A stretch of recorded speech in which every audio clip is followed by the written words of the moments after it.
What if I told you someone made actual money selling air? Not oxygen tanks, not balloons, not perfume, just air. And people lined up and paid real money for it. Sounds like a scam, right? Well, what if I told you it wasn't? It all started in 2014 in a small mountain town in Canada called Banff. The air there wasn't just clean, it was crystal. No traffic fumes, no industrial smoke, just snow, pine trees, and the kind of freshness you wish you could bottle. Enter Moses Lamb, a financial planner with a strange sense of humor, and a friend of Troy Paquette. One winter night, as they were walking in the cold, they joked, "What if we could sell this air to people in polluted cities?" It was just a joke, until they actually tried it. They took a clean plastic bag, went outside, and filled it with Banff air.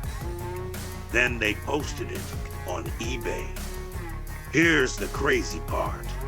It got sold for 99 cents. Not much, right? Wait for the real deal when someone actually paid for the air. They tried again. This time, they sealed the air in a Ziploc bag and listed it for $168. And guess what? Someone in China bought it.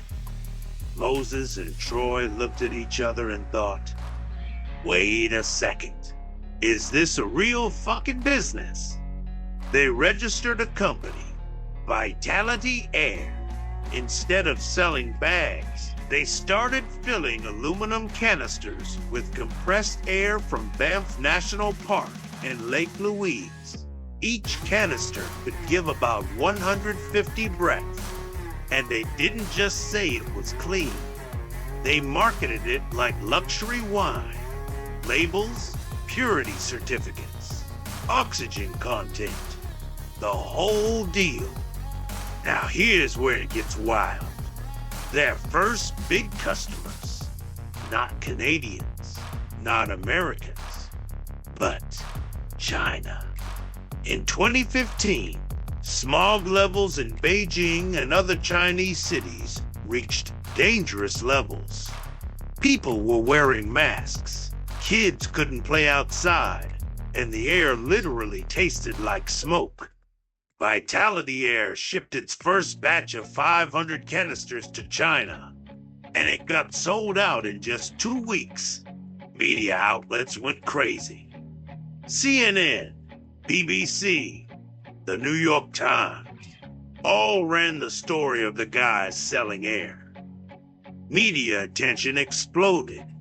Soon after the launch, Moses and Troy received investment offers, including one from Dubai, for nearly 500,000 United States dollars. They realized they were onto something, not just a novelty, but a business that investors believed in. Think about that for a second. While most people were complaining about pollution, these two are packaging the solution and selling it like a luxury product. A single can of Banff air sold for $32 USD in China. That's about 200 times more expensive than a bottle of mineral water. Critics called it a gimmick, but here's the truth. In cities where air quality is life-threatening, a few minutes of clean breathing can feel like heaven. And here's the marketing genius. They didn't target poor areas.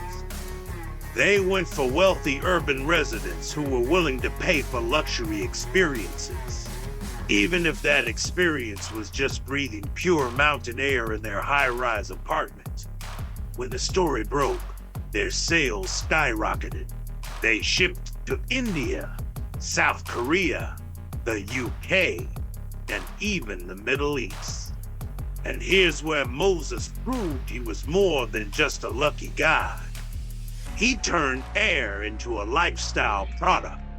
photo shoots in the mountains, videos of people popping the cans open like champagne, slogans like "Breathe the difference in luxury you can feel in your lungs." See, most people think selling something ridiculous will get you laughed at. Moses knew. Getting laughed at is free publicity. Of course, not everyone was impressed. Some environmentalists said shipping cans of air across the world created more carbon emissions. Others said it was exploiting fear. But Moses had a response.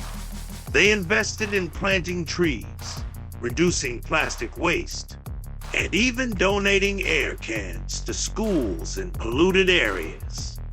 He flipped the criticism into a story of impact. What can we learn from this? 1.